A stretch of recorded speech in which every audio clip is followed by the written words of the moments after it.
Nuestro expositor esta mañana, Marcelo Guardia Crespo, es comunicador social con licenciatura y maestría cursadas en Brasil, con doctorado en Comunicación, Derecho a la Información y Ética en España y América Latina, de la Universidad Complutense de Madrid. Tiene numerosos libros y artículos publicados. Actualmente se desempeña como director de investigación de la Universidad Católica Boliviana, San Pablo, Regional Cochabamba. Importantísimo para discutir y entender lo que está ocurriendo en el campo de la comunicación política en Bolivia. Hace unas semanas el presidente Evo Morales, en un acto público, ha recibido un perrito que ha sido rescatado de algún desastre. Inmediatamente Evo Morales lo ha bautizado. Primero dijo que se llame Gringo, pero después dijo, para que no se confunda con el Gringo González, que se llame nomás Ringo. Después de unos días ha salido una foto de Evo Morales en un sofá, que debe ser de la casa del pueblo, donde está al lado del perro, acariciándolo. Todo este conjunto de elementos, mensajes, sofá, fotos, actos, noticias, memes, todo es un mensaje en este contexto. Ese perrito Ringo no es inocente. El mensaje quiere decir: yo soy igual que ustedes, amo a los animales, por tanto voten por mí. Ese es el mensaje.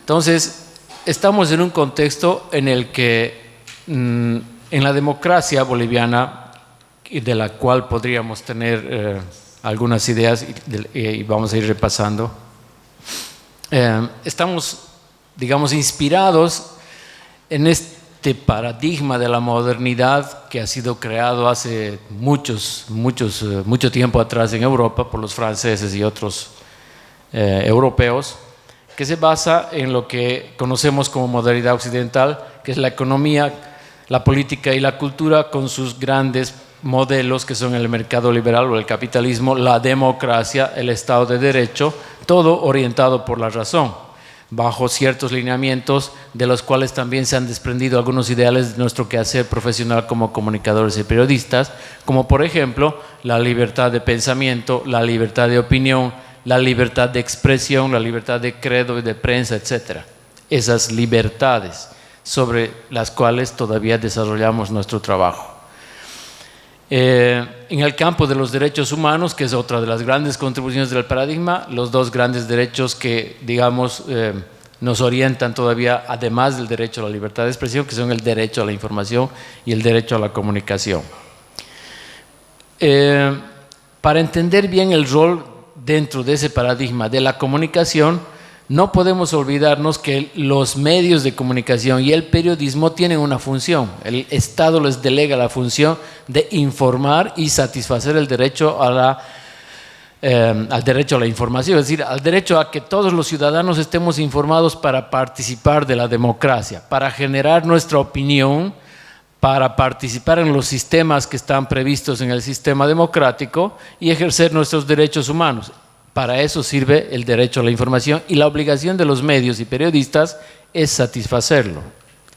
Tenemos una constitución excelente, avanzada, digamos, porque dice cosas increíbles como estos derechos que están apuntados ahí, pero lo que más, digamos, llama la atención es que nuestra constitución es avanzada en términos de derechos relacionados con la información, porque nuestra constitución dice que todos tenemos derecho a la libertad de expresión, que es un derecho antiguo, todos tenemos derecho a la información, que es un derecho más reciente, digamos, y todos tenemos derecho a la comunicación, un derecho que no está en la mayoría de las constituciones del mundo, solamente en la boliviana, algo en la normativa ecuatoriana y algo en la argentina.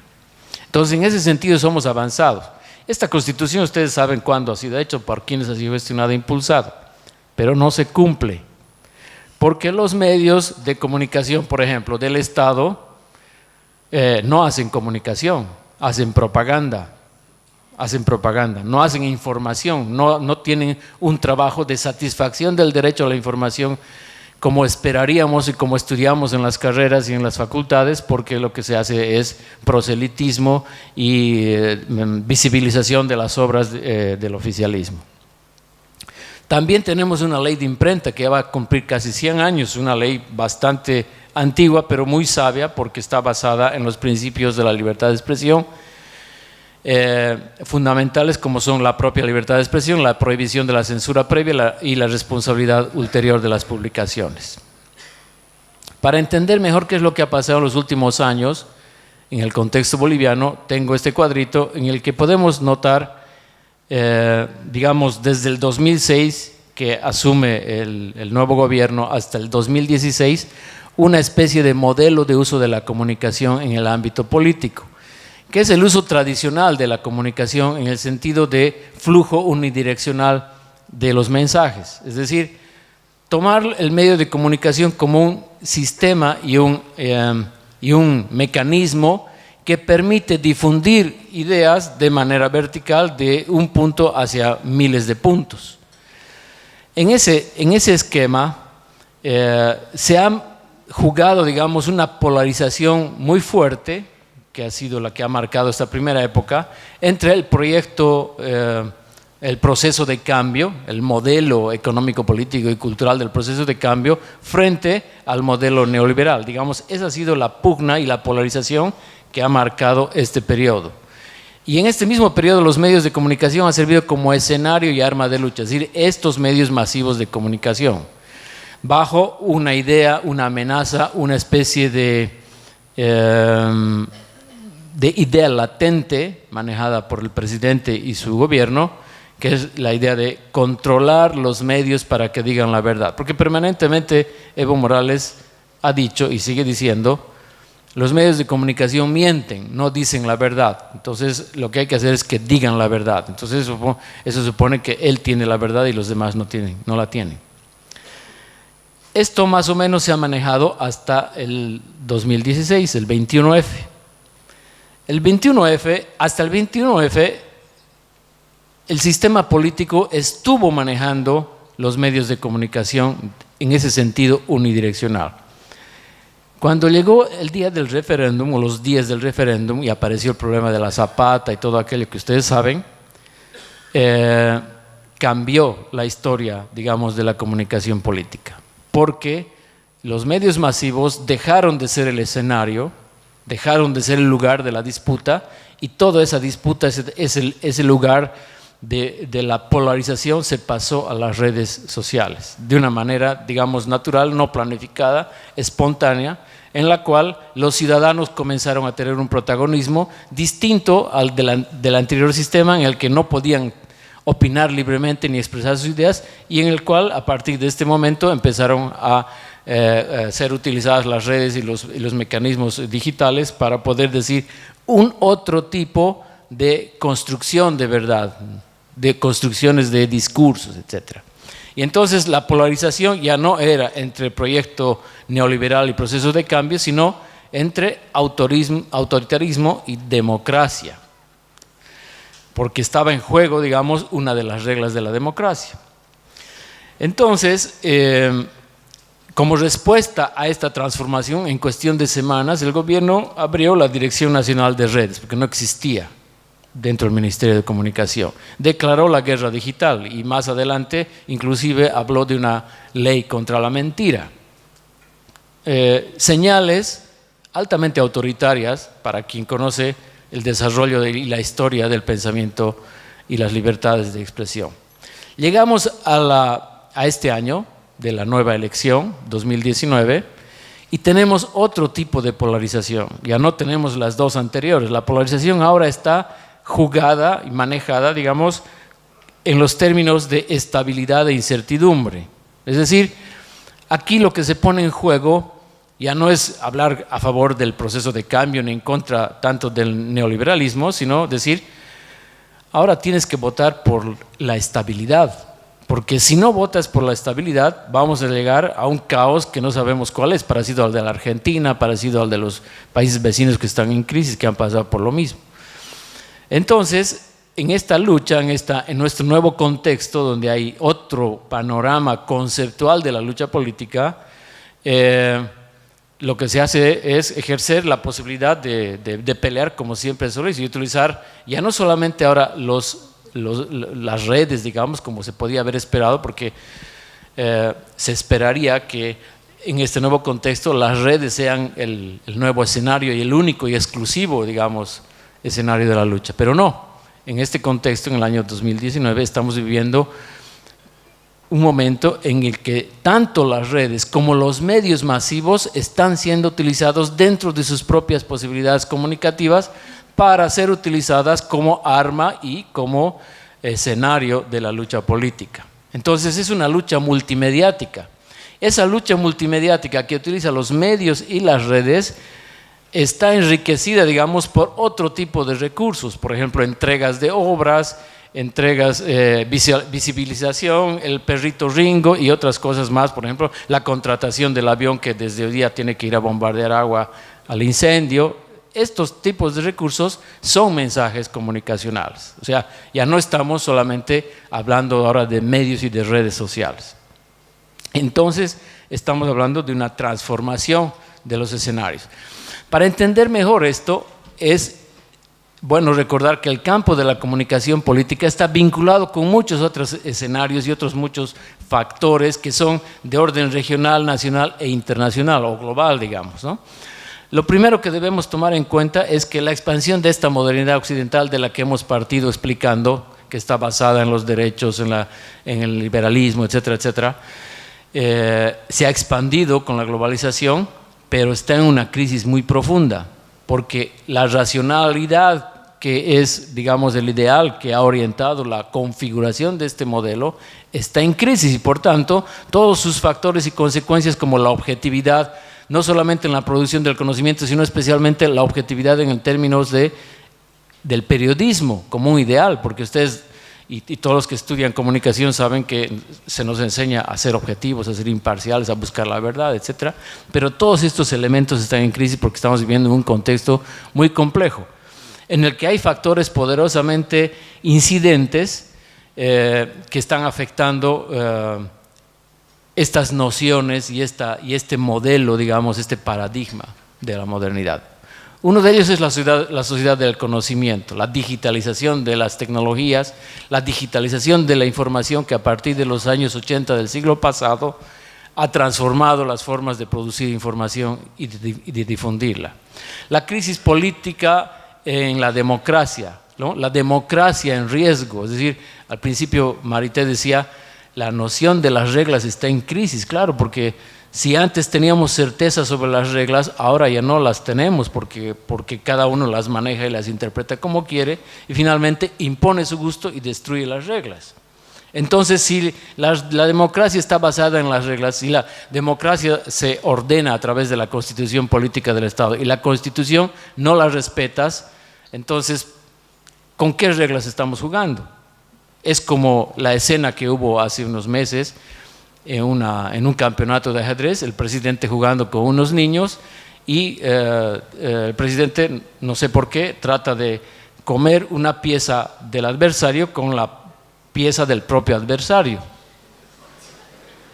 ¿no? Entonces, ¿por qué ocurre eso? O sea, hay un meme que después lo vamos a ver, ¿no?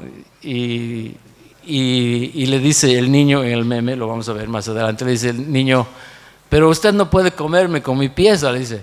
No sé, vamos a consultar al Tribunal Supremo Electoral. Y ahí se ve. Y ella dice, esa no es mi idea. Es una jugada válida, dice. Bien, entonces, estamos en un momento, es interesante este meme, ¿no? Estamos en un momento donde todo se está transformando, no solamente las formas de interpelar y de convencer en la política, sino las formas de producir conocimiento. Por eso es que el tema de mi ponencia es nuevas formas de producir el conocimiento. Bueno, volvemos aquí al esquema. En el campo de la economía hay también incertidumbre. Ocurre que antes podíamos orientarnos entre, digamos, las tendencias de izquierda y derecha, digamos, neoliberalismo, estatismo, etc. Pero ahora nos hemos dado cuenta de que todos los gobiernos en todo el mundo buscan obsesivamente el crecimiento económico. Es decir, que tenemos que crecer económicamente este año más que el anterior, digamos. Es la obsesión de todos. O sea, el que no crece está chao, ¿no? Venezuela va para atrás, Argentina, Brasil, etcétera, están sufriendo porque no crecen como quisieran crecer. Estados Unidos y el presidente Trump tiene éxito porque impulsa el crecimiento. Los europeos hacen lo mismo, los chinos hacen lo mismo. Todo es crecer, crecer y crecer. ¿Y qué es el crecimiento económico? Es destruir la naturaleza, es el extractivismo, no hay otra forma. Entonces, el modelo económico mundial, más allá de que se llame de izquierda o de derecha, está generando problemas económicos. El incendio que hay ahora en esta región de Santa Cruz tiene que ver con ese afán de crecimiento económico, o sea, no hay cómo desvincular. Por tanto, estamos hablando de una crisis ambiental que afecta y se relaciona con todos los demás factores que están en este esquema más o menos dibujados en esta forma que nosotros en Cochabamba le llamamos chenco, porque no se puede entender, y en la cual están unos globos como esos gráficos que ustedes están viendo, que son las redes sociales, que circulan, van y vienen y tocan todo. Tocan, afectan, traen, llevan, chocan, hacen todo. Entonces, en este modelo, en un contexto muy complejo, lo que se puede visibilizar, porque es lo que ha ocurrido, por ejemplo, cuando Guaidó en Venezuela ha dicho: yo soy el presidente, yo soy el democrático y he venido a salvar a este país. Y el gringo se ha metido y ha dicho: sí, vamos a eliminar a este presidente dictador, hablando de Maduro. Inmediatamente ha aparecido el ruso y ha dicho: aquí no toca nadie nada. Ese es un mensaje importante. Ahí está la nueva polarización mundial. Y si te pones a pensar cómo eso se refleja a nivel nacional, vas a ver lo mismo, porque aquí hay intereses en Bolivia de los gringos y de los chinos. Entonces, los medios de comunicación también están alineados con esos intereses. Claro. Entonces, tienes que tomar en cuenta esta globalización y esa complejidad internacional para entender lo que ocurre también, digamos, en el comportamiento de la red ATV, en el comportamiento del Canal 7, en el comportamiento del periódico La Razón, en el comportamiento del periódico Los Tiempos o de Página 7 o cualquier otro. Entonces, es importante visualizar esa complejidad.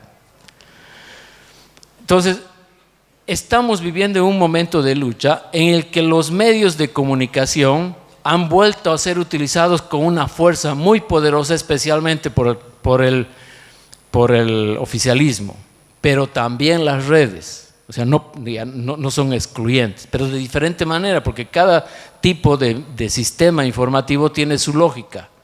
En los medios de comunicación hay información unidireccional en términos generales.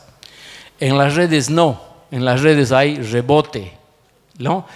Las redes son conexiones entre personas. Aquí hay que distinguir el rol de los medios del rol supuestamente de las redes. A los medios les puedes obligar a decir la verdad porque esa es su función y es su obligación. A las redes no, porque las redes no son medios de comunicación institucionales, son conexiones entre personas. Y las personas están conectadas y están hablando e interactuando en base a sus opiniones. Y sus opiniones no son necesariamente la verdad, son opiniones. Entonces no podemos exigirles a las redes nada extraordinario. Entonces, ¿qué hay en las redes? Hay una lucha, como están viendo. Es un escenario de lucha política. Ahí vemos dos memes de esta semana. En el primero dice: señor presidente, tenemos una emergencia en Roboré. Y el otro dice: ahorita no, joven, estoy en Sacaba en plena campaña. Y esto no es mentira. O sea, esto está sacado de la realidad. Pero ¿quién ha sacado de la realidad? No es una institución, no sabemos quién es, no importa. La cosa es que este meme está diciendo algo que conecta con el imaginario, con el conocimiento, con la actitud, con la expectativa de un determinado público que cuando está de acuerdo agarra y lo rebota. Y entonces en las redes no puedes manipular tan fácilmente como en los medios de comunicación, porque el éxito de un mensaje en las redes depende de la inteligencia colectiva, depende de la inteligencia de la persona que recibe y decide rebotar el mensaje. En el otro meme vemos lo contrario. Mientras el pueblo lucha contra el fuego en Roboré, Carlos Mesa hace campaña política con la desgracia ajena. Aquí no importa si es verdad o es mentira, probablemente son mentiras, ¿no?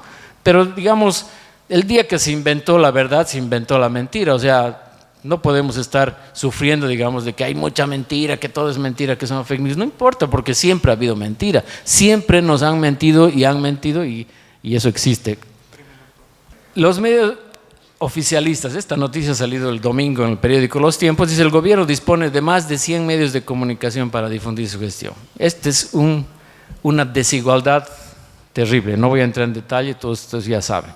Pero además hay un manejo mitológico de la imagen del presidente. O sea, aquí hay una cuestión, un recurso de la ideología del discurso, de una estructura mitológica del discurso que se maneja de una manera muy poderosa y funciona sobre todo cuando se emiten mensajes en los públicos que son afines al oficialismo. En este esquema, el presidente es un héroe porque es un indígena valiente, inteligente, bueno, noble, correcto y justo. Y se enfrenta con un monstruo que es el imperialismo, el capitalismo, la burguesía, la colonización, la derecha y la oposición. Y en esa lógica hay una lucha permanente, o sea, una contienda donde el héroe tiene que defender, tiene que luchar por su valentía tiene que vencer. ¿Y a dónde se dirige? Hacia un ideal, a una sociedad justa, a una sociedad perfecta, una igualitaria, donde está el vivir bien, donde está la igualdad, la prosperidad, ¿no? Y los mensajes, muchos de los mensajes, especialmente tanto de los medios como de las redes, tienen que ver eso, ¿no es cierto? Como ese ejemplo que hay, Evo Morales: cuanto más te atacan, más te apoyamos. Es un mito, un solo corazón, fuerza Evo, el mejor presidente, ¿no? Fíjense lo que dicen el de la izquierda: sin ser profesional, el mejor presidente y estadista de la historia de Bolivia. La mayoría está contigo. Tus opositores solo son racistas, mediocres, mentirosos. Es una típica lucha. Ahora, interesante es que, como mencionó Eric, hay unos guerreros digitales, ¿no? Algunos serán pagados y otros son voluntarios, pero se nota, y no es aquí por discriminación, pero digamos, los memes oficialistas suelen tener más errores de ortografía que los otros. Otro elemento que está en la campaña es, digamos, aquí está otro error, ¿no? En el rojo, sin Evo y con Evo. Fíjense el tamaño de la marraqueta. O dudan o no dudan, ¿no? Obras que son reales, ¿no es cierto? Entonces, la campaña ahorita en los medios de comunicación, en las campañas ya no vemos a Evo Morales diciendo: yo soy el mejor, yo soy no sé qué, yo estoy atacando a la derecha. Ya no hay eso, porque parece que se han dado cuenta que cuando habla el presidente suele decir cosas contraproducentes. Entonces es mejor mostrar las obras, porque las obras son obras, ¿no? Son carreteras, son avenidas, doble vía, no sé qué, el antes y el ahora. O sea, esto, estoy mostrando aquí memes, pero ustedes habrán visto en la televisión unos spots súper bien producidos, con una calidad impresionante, HD, que cada rato están pasando en producciones que son millonarias y difusión también que es millonaria. O el otro uso, que es el desprestigio. ¿Quién es Mesa, etcétera? Vean ustedes aquí, el último están mostrando qué diferencia más grande, ¿no? El presidente Morales logrando unir al pueblo boliviano en Santa Cruz, y abajo Mesa logrando inflar un globo. O sea, han aparecido, a diferencia desde el contexto de hace 2 años, muchos más memes oficialistas haciéndose la burla y atacando a Carlos Mesa. El último, el meme de la derecha, dice: urgente, reportan a un anciano perdido en medio del bosque quemado, no saben su nombre y solo repite: guerra sucia, guerra sucia. O sea, eso también está conectando con cosas importantes que están ocurriendo. ¿Me da 5 minutos más, maestro? Por favor. Me voy a apurar. Bueno, no me voy a detener, estas cosas están circulando en las redes. Aquí es donde quería un poco llegar, porque aquí con esto trato de responder cómo se produce la verdad. O sea, la conciencia y la conducta de las personas está altamente influida por 4 mundos que, a mi modo de ver, o 5 digamos, o hasta 6 tal vez, pero digamos aquí estoy visualizando 4 especialmente. Uno que es el mundo microsocial de la vida cotidiana, de la vida familiar, del trabajo, de lo que cada persona hace todos los días. Esto te proporciona referencialidad frente a todo lo que ves, frente a los medios, frente a las redes, frente a todo. O sea, si eres un campesino de las 6 federaciones del trópico, tu vida cotidiana y lo que haces diariamente te sirve no solamente para interpretar la realidad, sino para filtrar lo que puede estar en contra de tus ideas ideas y de tus valores. El otro mundo, el colorado, es el macrosocial, donde está lo público, donde aparecen los políticos, el sistema del Estado, las instituciones, toda la información que puede aparecer de ese mundo y sobre el cual además tú debieras estar informado gracias a los medios de comunicación, pero también gracias a que estas instituciones informan. Pero no es así, la realidad no es así, porque dentro de ese mundo macrosocial hay corrupción, hay cosas que no sabemos, hay cosas que no se van a enterar nunca las personas y que están ocultas. En el lado azul, el mundo mediático, es el mundo de los medios de comunicación que tendría la obligación de informarnos sobre todo lo que ocurre en la realidad, orientarnos, fortalecer la democracia, pero no es así porque los medios de comunicación, como lo mencionó también Eric, están condicionados por intereses económicos y políticos. Los medios de comunicación no son tampoco inocentes y cada uno sabe cuando compara los medios de comunicación. Entonces, tienen intereses económicos, están condicionados sus mensajes, sus editoriales, sus informativos, porque hay nuevas formas de control. Ya no necesitas censurar, digamos, ¿no? Basta que manejes la publicidad y digas, te doy más publicidad mientras mejor hables de mí. Entonces el medio de comunicación que antes era de derecha, de oposición, lo que quieras, ahora fácilmente está diluido y están mezclados. Aparte de eso están los contratos. Hay gente que compra acciones en los medios de comunicación, hay redes que están controladas prácticamente, que antes eran contrarias al régimen y ahora no, ahora son mansitas. Y el otro mundo, que es el mundo imaginado, donde está la religiosidad, donde están los factores subjetivos, donde está la presencia de los mitos que se construyen, la presencia de cuestiones que son muy importantes, pero que, digamos, están conectadas con la vida realidad, con la vida privada, con la vida pública. Y esos globitos, las redes sociales. O sea, las redes sociales están metidas en todo, como vimos ya al principio, no tienen una lógica particular, no tienen una orientación. En las redes sociales encuentras de todo y de la forma más formal e informal también posible. Y inclusive ese arbolito tiene algo que ver, tiene que ver con el medio ambiente. Un mundo, un factor de referencialidad importante ahora es el medio ambiente, lo estamos viviendo en Santa Cruz. Entonces, cerrando, la polarización y el uso de medios en estos últimos años ha seguido esta secuencia de conceptos duales. La polarización entre el proyecto neoliberal y el proceso de cambio, la polarización entre democracia y dictadura, que estaba aparentemente fuerte, pero ya digamos, ayer hemos visto, ha habido un intento de paro cívico a nivel nacional y no ha funcionado, por tanto esa fórmula ya está cada vez más superada y lo que parece estar orientando la definición del resultado de este contexto del 2019 es esta dualidad entre incertidumbre y estabilidad, en la cual, si es que acaba ganando la elección, que ya es un hecho, me refiero al hecho de que hay elección con la postulación de Evo Morales, lo que se va a confirmar es que se va a desarticular el mito de que Bolivia siempre fue un país esencialmente democrático. Gracias.